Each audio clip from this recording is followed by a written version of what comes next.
What is going on, everybody? Bobby Fi with my guy James McCool from PayDirt DFS, who are partnered with us here over at TrueDFS. Just before we get into James and everything, I wanted to remind everybody we've got some great packages out there. Code NFL 2025, all caps, to join now. But one of the great things that we have is that we are able to partner with a company like PayDirt as well as SaberSim. In addition to all of our own content sheets and Goldie's projections, all of my content, all of Brandon Cruz, who's been just on absolute fire lately. And all of Goldie's, all of excuse me, I lost track of my stuff there. Anyway, I'm still a little rusty from being gone for so long. We were just catching up about the summer. James, how are you doing? And looking forward to showing us through some of the tools today. Yeah, I'm doing okay. First couple weeks of NFL have been a roller coaster, at the very least. At the end of week one, I was with 5 minutes left. I was in second in the Millie Maker. I was about a half. Are you serious? Yeah, I mean it was quite a sweat. But then I dropped down to like 33rd or something like that. Ended up falling to JSN, getting the bonus, which life's hard. But yeah, that was a good little sweat. And then week two was kind of steady-ish. I mean, I think I lost like 50% or something, but that's not terrible for MME life. This is a big change from like my normal play where for basically my entire DFS career, I've been a 3-entry, 5-entry guy. And now I'm like, fuck it, full send, let's MME. So that's what we're doing. And it's been a bit of a journey. There's a lot of ups and downs, but overall, been pretty good so far. Closed out MLB season with a nice 50K hit. So that's kept the bankroll running through. So how are you? I'm good, man. I'm good. I'm just getting back in the swing of it. I haven't had any DFS results to speak of yet, but I haven't really played except for the last, week or so.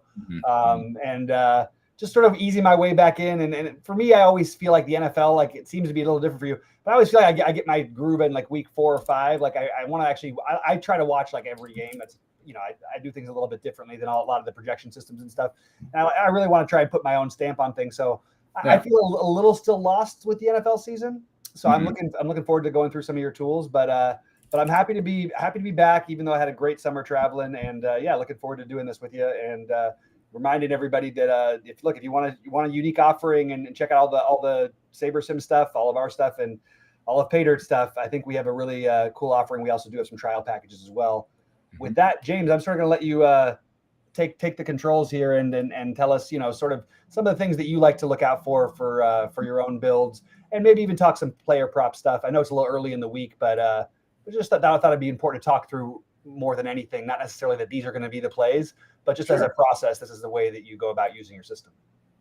Yeah, so let me go ahead and share my screen here. I have pulled up the PayDirt tools over at TrueDFS. So if you want to find these, obviously you're going to be over at, you'll drop down from the NFL and you'll drop down to PayDirt tools here. And then when you do that, then you'll come to this page. And then the main ones that you're going to be using, the main ones that I use each individual week are going to be things like range of outcomes, the sims, the pivot finder, as well as stack finder. And, I'll use the betting models obviously for the betting packages, but that's not, DFS stuff. Right. But I always start with the range of outcomes and with contest sims because I think that those two are kind of like the most important to my process. The pivot finder is important when we have like really heavy chalk, but that's kind of NFL. It's been harder to utilize than something like NBA. It feel like I was going to say, like in NBA, I feel like people were saying how awesome this tool is and that they like needed it. NFL is a very different animal. Sorry, go ahead. Yeah, no, it's true. And one of the things with NFL this year that I have noticed so far is it's just like outside of, say, Emeka Egbuka, who I thought was just a really terrible play in week 1 and ended up, doing super well. Like outside of him, it's been kind of like, yeah, all the chalk mostly makes sense. Should have been to see what's behind.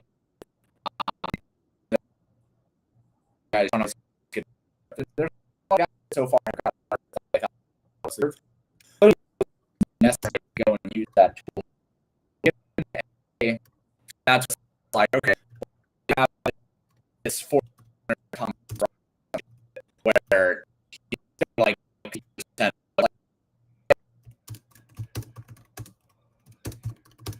I think I'm losing you, James. Can you hear me?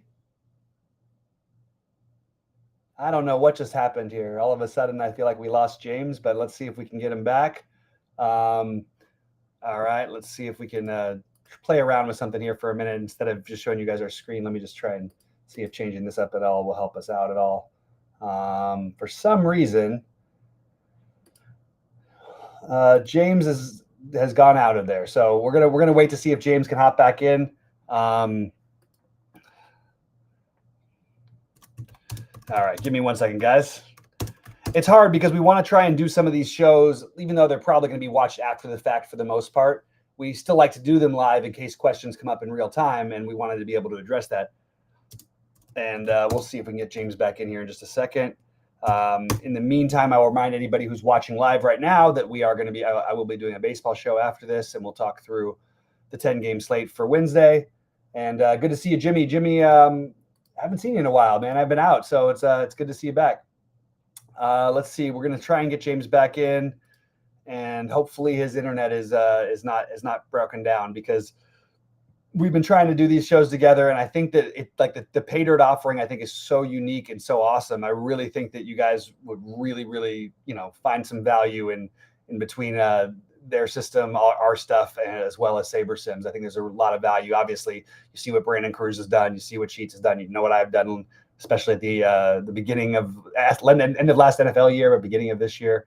So I really feel like we have a lot to add, and I really hope you guys at least check out the trials and then stick with us. We've got an incredible DFS community and a great Discord, and hopefully you guys will be able to do it. And there is James. We will add him back.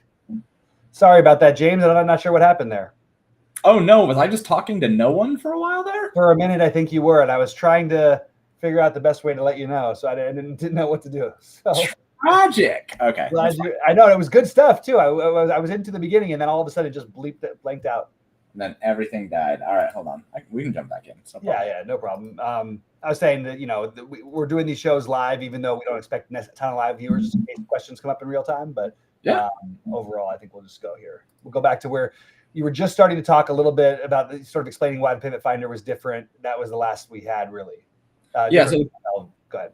The Pivot Finder is much more important in NBA, where you have like a $4,500 center like Thomas Bryant or something like that, where he's going to be 60% owned. And then you run him through the Pivot Finder, and it's less like, okay, well, yeah, you could place 60% on Thomas Bryant, but here's 9 other guys that project basically the same for the same price. And there's also even 3 other centers that you could use at a quarter of the ownership that still project within range. So the Pivot Finder, I think, is much more important in NBA. And in NFL, it does still have its uses, right? Like with a situation like Egbuka, where he was 4,500 in week 1.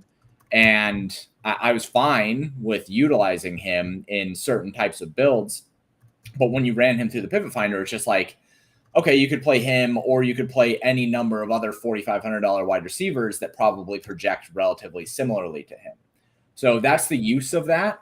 And I will utilize that kind of stuff. But, it's more situational than the range of outcomes in the contest sims, which are crucial to the process for me across everything, right? Sure. And then the only other thing that I do use that I will show off today, this is not on TrueDFS, but this is the portfolio manager over at PayDirt. And I use this for MME. So it's something that I use every single day, or we'll see every single slate. And so it's, it would be silly of me not to mention it with process, right? Absolutely. So yeah, those are the main things. We'll do range of outcomes first.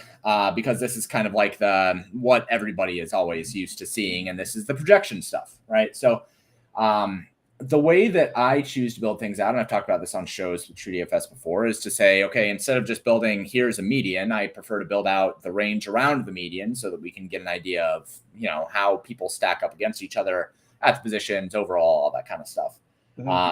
We do this for players, we do it for stacks, and then I also have a set of optimals that we can use and a hand builder. So you have a lot of things here in the range of outcomes. Realistically, the range of outcomes by itself could be like a site in and of itself because of everything that it offers. But this is just one part of everything that we're doing here. So this is where I start, and then we'll boot up a contest sim here just so that we can kind of get an idea of how the contest sims are looking at the slate so far. Now, obviously, ownership doesn't matter right now. So when you run contest sims, ownership is a super vital thing, but I want to show off what we're kind of looking at when we run it. So I'm going to go ahead and start up a contest sim here, and then we'll come back to it when it's done. Sounds good. It only takes like 14 seconds to run, but we got other stuff to talk about. Yeah. So when you load up the range of outcomes, the first thing that you see is just this. This is very simple, right? And the view is simple, and we'll talk about that here in a second. But the reason why we have this specifically loaded up for simple is for mobile optimization. So if you're on your phone and you load this up, then what you'll see is this, and you don't have to do any kind of side scrolling or anything like that. You can just see all the info that you need. That's the reason why we start on simple. And it has the player, the position, team, the salary, the median, which is just the projection for the player, their top 5 finish rate, which is how often they finish at least top 5 overall in the sims that we run. And then the 4x rate, which is how often they reach 4x their salary. So how often Jaden Daniels ends up with 28 fantasy points, right? And this could be, if this was all that you wanted to look at, this would work totally fine. You could build a roster off of this based off of medians for upside, based off of top 5 finish, and based off of 4x for value. But obviously there's a lot more that goes into these models, and that's when we go over into advanced. So this is the full range of outcomes table that you'll find. And this has things like the floor, the ceiling, how often they finish overall in the number 1 slot in the simulations, how often they finish top 5, top 10, how often they surpass 20 plus fantasy points, 2x, 3x, 4x their salary, and then ownership projections for each range of ownership, right? We have regular ownership, small field, large field, cash, and then cap and ownership. And then we have LevX, which I don't use as much anymore because I have better tools to use it, but I just haven't removed it from the table. So it's still there, just hanging out. But this is the bread and butter. This is where you start. This is where you can see the entire slate kind of at a glance. You can very easily see what players have really high upside. Christian McCaffrey, CeeDee Lamb, both 11%, 12% top finish rates. Jamar Chase, 7.5%. You can very easily see what players have really strong values, right? Daniel Jones at 29%, Drake May at 22%, Carson Wentz 30%, right? We can sort any of these. So if you just wanted to see who the best values were on the slate, you can just sort this down from 4x. And this is kind of where you start your research. This is where I start my research, is just getting an idea of what players are valuable and what players are everybody else playing, right? Like I'm going to sort ownership, usually the first thing that I do when I'm just taking a look at what the slate is going to look like, because my goal as a DFS player is not necessarily to build high scoring lineups, but to build lineups that can beat the field. And ownership is such a crucial part of that. Yeah. So I will usually sort by ownership, 4x, top 5 finish rates, all that kind of stuff in this table, just to get an idea of the individual players that I want to focus on. That makes a lot of sense. It's interesting that you have like I'm just taking a look at this. So what did you sort by right there when we were just on? Sorry. So this is sorted by ownership. So they have Harold Fannin. So it's just early in the week, I think, is what's happening. Really early in the week. Yeah, nothing fucking matters right now. All these things. Yeah, none of these matter. I just was trying to figure out how that was actually like. It's like, oh, is that weird? Because I talked about him earlier. I did a first look earlier this morning, and I was like, oh, nobody's going to play Harold Fannin this week. It's interesting because he was obviously pretty chalky last week. Yeah. Anyway, we'll see how the ownership shakes out as it comes towards the weekend. But really, just showing from an example side of things. But I appreciate it. Sorry, keep going on to what you were going to next. Yeah. So another thing that I want to know, because this is the overall table, right? This tells you everything with quarterbacks, running backs, wide receivers, tight ends, everything like that. So one of the things that I do with these simulations is I don't just simulate overall, I simulate on a per position basis. So if you go down to this info and filters, you get a whole lot of other things to sort by, right? And a lot of different things to look at. So if we wanted to see how running backs stack up, actually, let's just look at quarterbacks first, because that's a really nice and easy example here. But Jaden Daniels on the overall simulations has a 3.3% chance to finish as the top overall fantasy scorer, 24% top 5 finish. If instead we switch the position table to just quarterbacks, what we end up seeing is now his ranks against quarterbacks. So now you see that he has a 26% chance to be the top finishing quarterback overall and a 62% chance to be top 5 at the position. So when switching between the positions here, you're going to see a table that represents just the position. And I think that's really important, because if you wanted to choose for quarterbacks or for running backs, which have, inherently lower ceilings than wide receivers, and you wanted to see where they finish in simulations against each other, that's an important thing to be able to do. So I will do that, especially for things like tight end. Whereas tight end, like, you can't really glean any information when comparing against running backs, wide receivers, and quarterbacks. Right. But when you sort it down to just this, you can see McBride has a 20% chance to be the top overall tight end, Bowers 18, and then, you just drop down. Yeah. And that's usually how tight end just kind of goes, because all these guys project relatively similarly. Mm-hmm. But when you sort it down this way, I think that you just get a way better idea of, the individual positions, especially when you're looking at a scarcity position like catcher or center or tight end, the scarcity positions where you only can roster one of them. Right. I think that looking at them against each other is a much more valuable thing than looking at them against, the rest of the positions. Yeah, and just to add to that point, is one thing that I found very useful is when I go through especially like I've been doing that, for NFL, but for anything, that I'll cross check against, sort of where these are all at, and do exactly like you said, especially checking it by position. I found really helpful, and it's just an interesting, different, unique wrinkle. I still use the builder from SaberSim, but I definitely use a lot of this information and try to factor it into my play as well. Anyway, go ahead, Jim. Yeah. With another thing that we want to look at, especially and this week it's important. So sometimes it is still important to look at one position versus another, but you want to look at their price ranges versus another. So one point that I made last week when I was on the Slate Talk over with Pablo over at PayDirt is the Mac Jones discussion was really important. And I think that the field fucked up last week by not playing a shit ton of Mac Jones. Yeah. And the reason being is that when you have a 4K quarterback, you're no longer comparing them against quarterbacks. You're comparing them against all of the other cheap players that you could use with a stud quarterback, right? So I did this whole analysis on comparing if you had Lamar Jackson plus a player that was $3,000 cheaper than him that is not a quarterback, versus if you had Mac Jones plus a player that was $3,000 more expensive, which side wins out more often? Which side provides more value? And it was just by and large the Mac Jones side, right? And it was just because you would get CeeDee Lamb, you'd get Jamar Chase, you'd get Amon-Ra St. Brown, you would get the high upside wide receivers when you have two quarterbacks who realistically, their medians and their deviations are going to interlap a lot.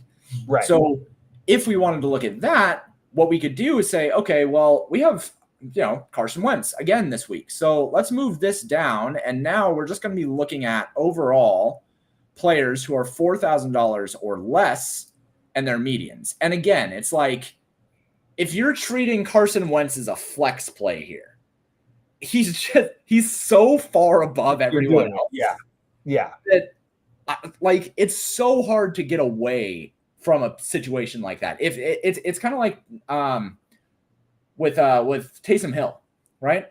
Mm-hmm. Taysom Hill at 4K, if he was going to play quarterback, you'd play 40% Taysom Hill because he's going to play quarterback, he's going to catch, he's going to run, he's going to do all these things. Absolutely. With Carson Wentz is an actual real life quarterback. Same thing as Mac Jones. This is not some practice squad QB.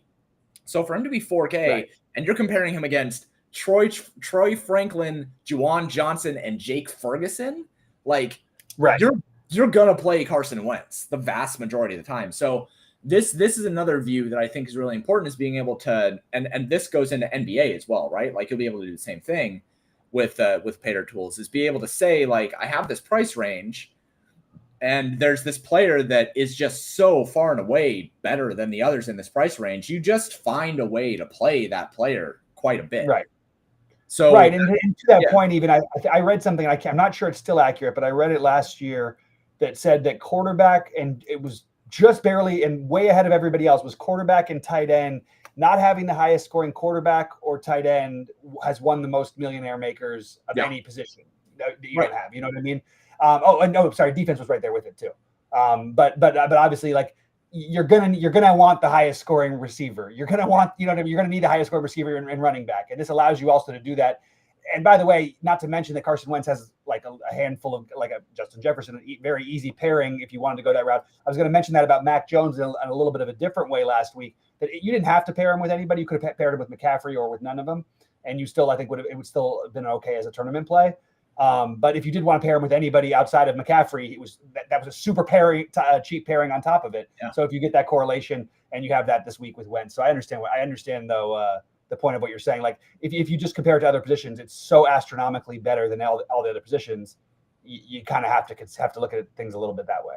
Yeah, and this week it's even easier. I think last week we got a discount on at least an ownership for Mac Jones simply because like people didn't want to just pair him with Ricky Pearsall and Juwan Jennings, right? Right. But this week with Carson Wentz, that will be different because people are going to be like, oh, I get access to Justin Jefferson too. Right. So Carson Wentz will be chalkier this week. I still think the field is going to be way too low. Like right. I'm gonna force like 30-35% Carson Wentz. Okay, I like this. I like this idea, and I'm still debating what I'm going to do. Obviously, it's Wednesday, but I've considered this one a little heavier than most. And I'm an old school victory lapper on the Wentz in real life, where I actually just thought that he was so. My personal take, thought he was the most overrated quarterback for having a good half season ever.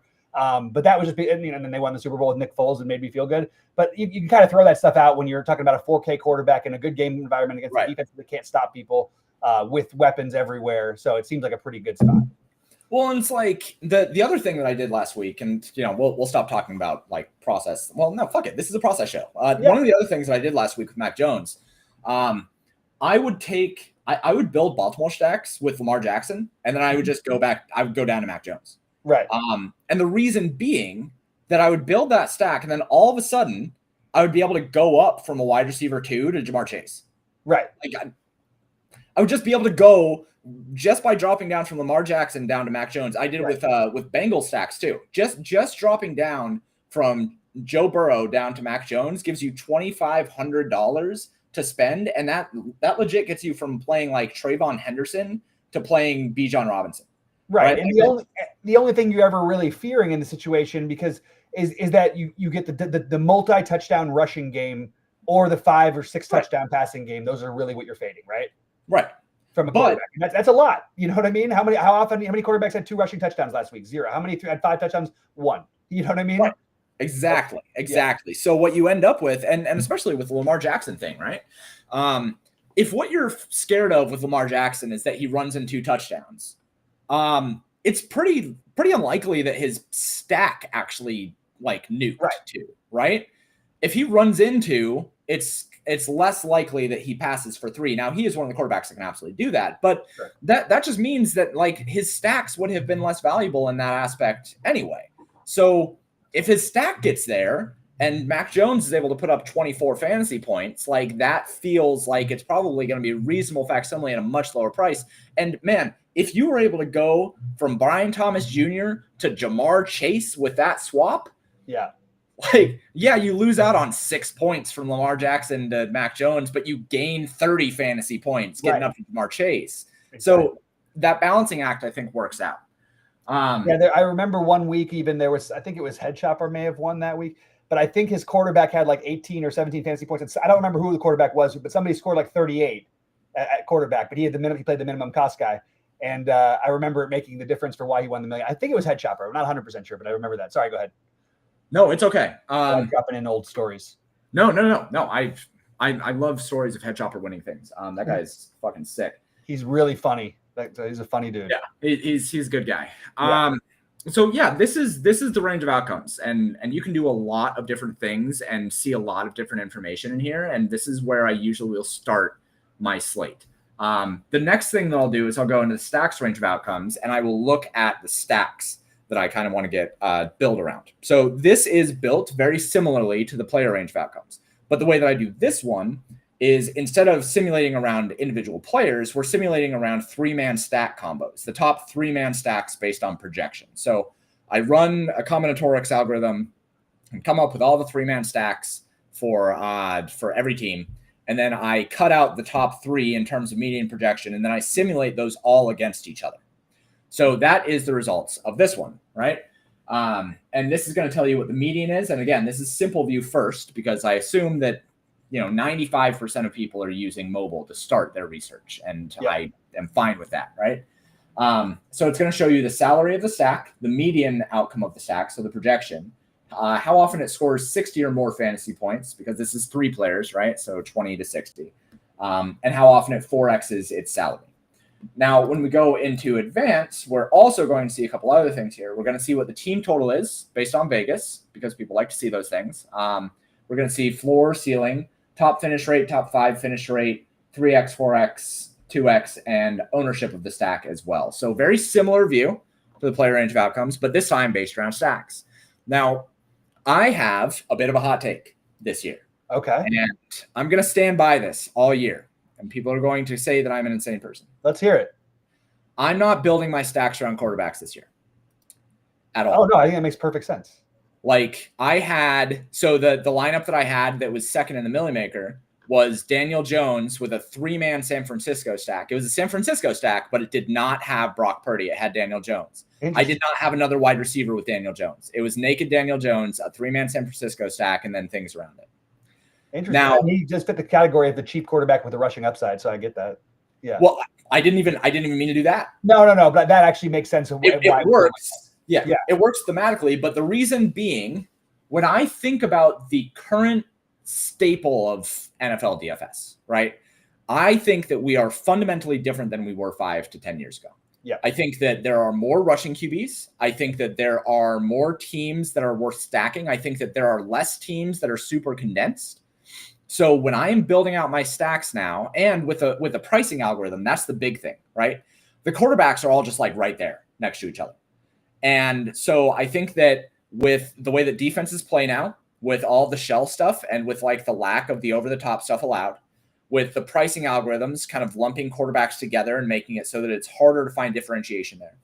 And with the way that offenses play now without all of the condensed stuff, I think that the way that DFS should be played now is with a focus on a team rather than a focus on a quarterback with a team. So this is the point I've been making for years. I'm not saying this as a I knew this years ago. I'm not trying to say that. Me and Grant used to talk about this all the time, that literally just forgetting about the quarterback, building the rest of your stacks as the way of building is the right way to go. It's so hard for your brain, especially when back then we were more in hand building days. You know what I mean? Like, if you're playing this guy anyway, okay, well then I'm going to play him in the stack, and you're going to have weeks where you have Jameson Williams and Amon-Ra St. Brown and Jared Goff like last week where they're going to put up 1 million.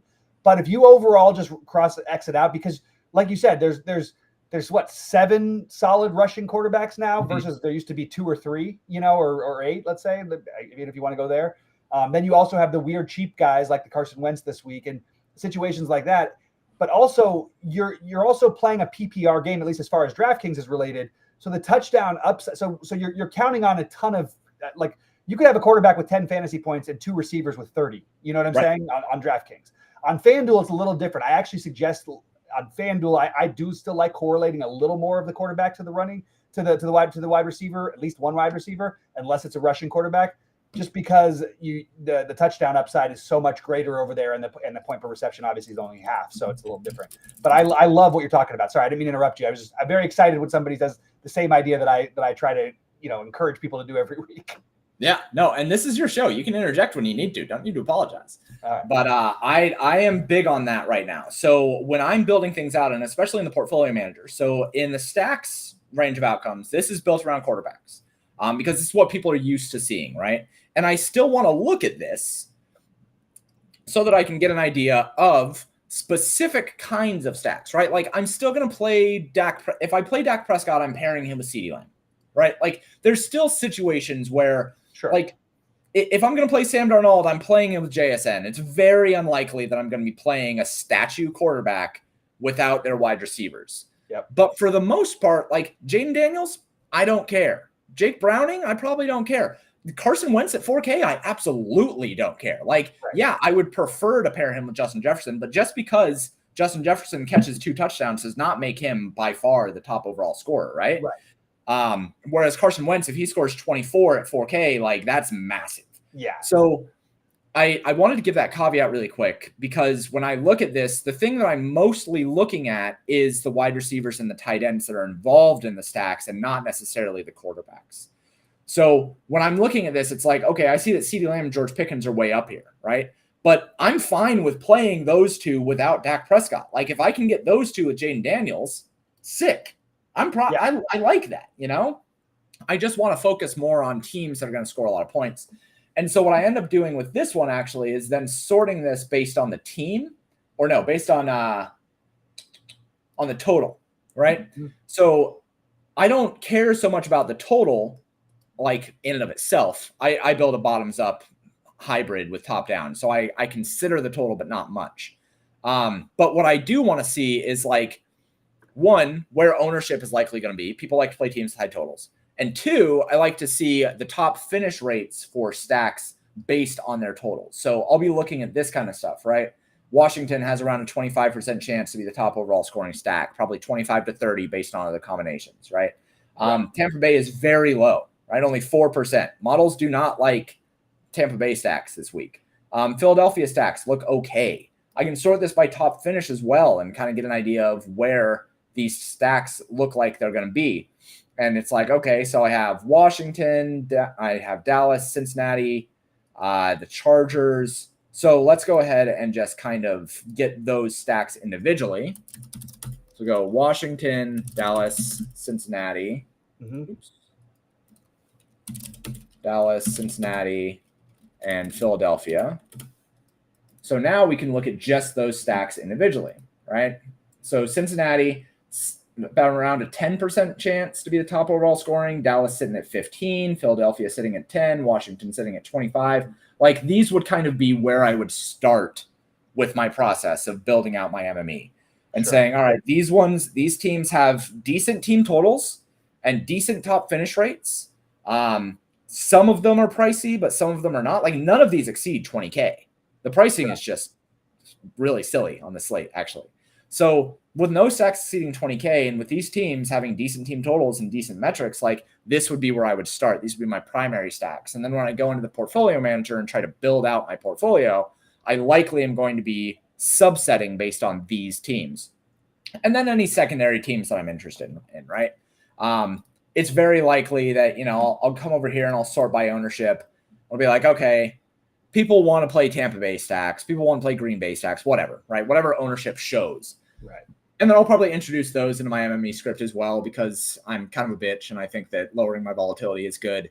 But like, if you don't want to hedge, then you don't have to hedge, right? You can just go with pure upside. So that's kind of how I look at this. But again, I'm mostly looking and saying, that these guys who have really high upside at the wide receiver and tight end position, this is more where I want to focus. And I'm not as much looking at quarterbacks anymore.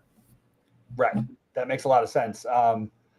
No, I think a lot of good points. I like a lot of things you talk about. I really have a lot to add on that, but I think it's pretty cool. Yeah. So the other main thing that I'll use, I will use the hand builder at times, but since I am now doing MME stuff, I'm doing less hand building. It's still worth showing off. You can do some cool things with this. You can select player filters, select different positions to show here.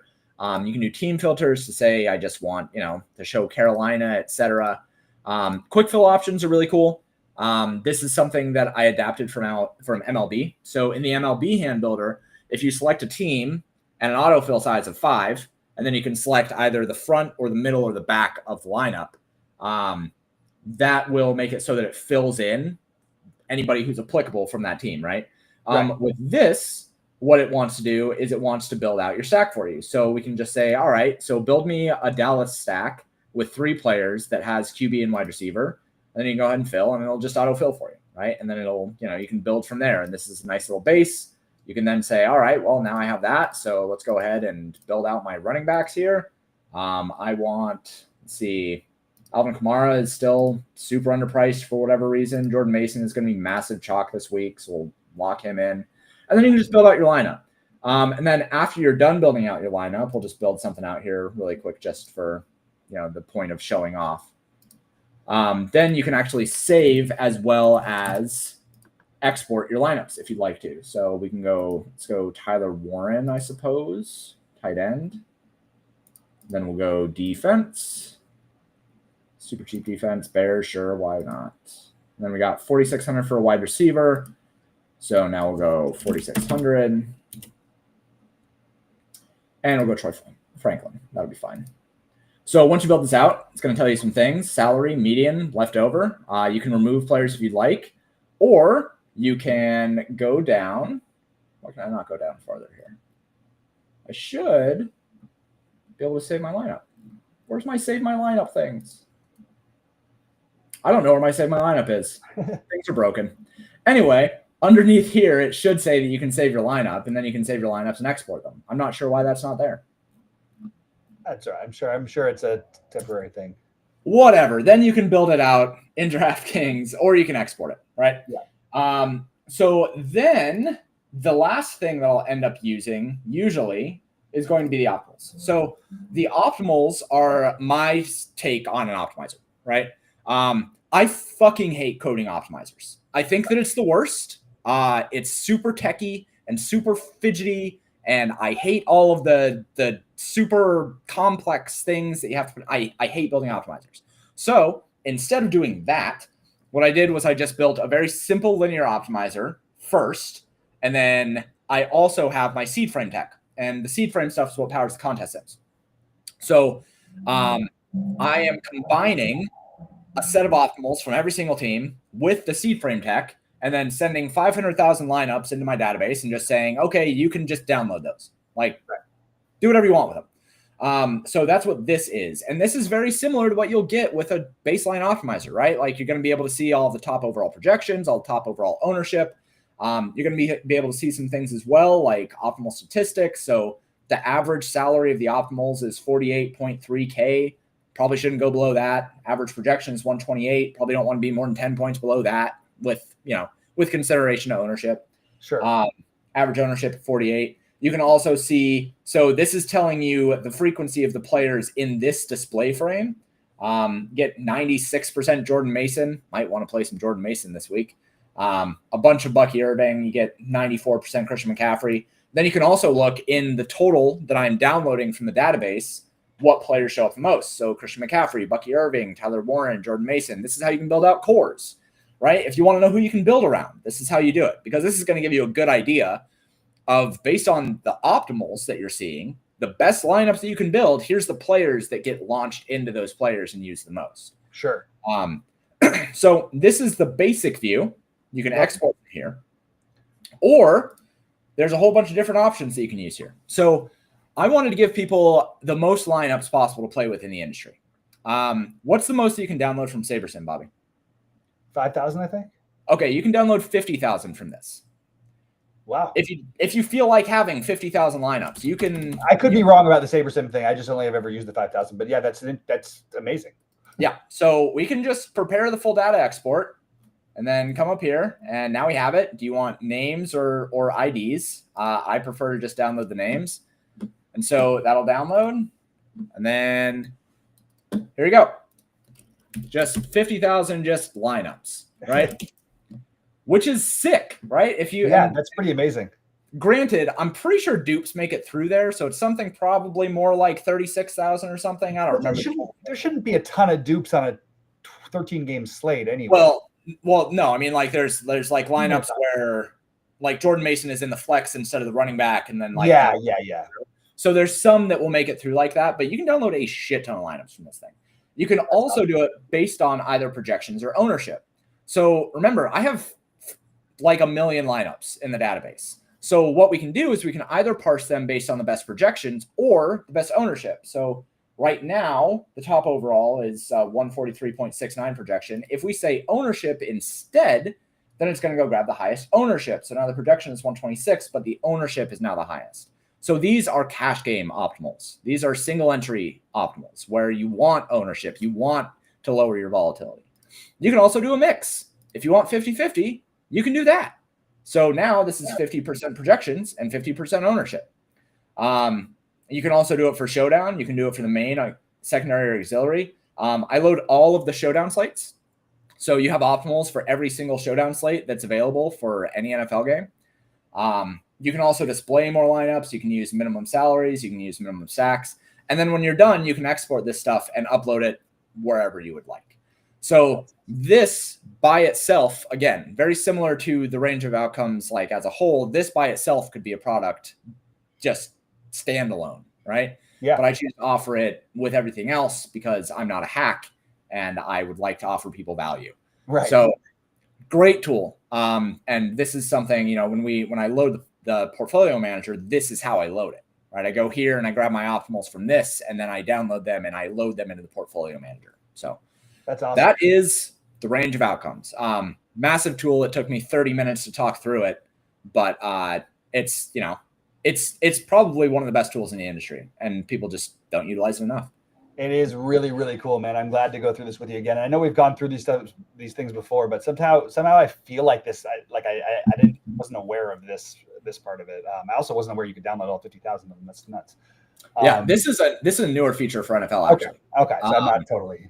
Yeah, before it was 10,000. Yeah, and then we were looking at showdown stuff, and I was working with some of the players over at PayDirt who are like MME sharks, and they were like, is it possible to get more lineups? And I'm like, fuck it. Yeah, I don't care. I can make it 100,000. If you want 100,000, I don't care. I have a lot of lineups to use. The reason why I have so many lineups is because I don't build lineups. Like the way that I build the seed frames is not based on projection or optimality or anything like that. I'm building seed frame lineups to be like, there's a portion of lineups that are really good, and then there's also a portion of lineups that are really shitty. And when you run optimizers, you can't get the shitty lineups, right? Because they just don't show up. Yeah. So one of the benefits to building the way that I do with the data frames that I do and the different database things that I've put together is that you do get a really wide range of lineups. And just, you know, it helps actually build real contests. That's really cool. I think that's truly awesome. And unfortunately, I've got to run in a few minutes because I'm going to do a baseball show in about 15. I've got to finish up my. Who the fuck cares about baseball? It's NFL season, Bobby. That's how I feel too. But I got to finish out the season, and look, we only got a couple more weeks, so and then I can actually start caring about baseball in real life because I'm a Dodger fan, and that's you know.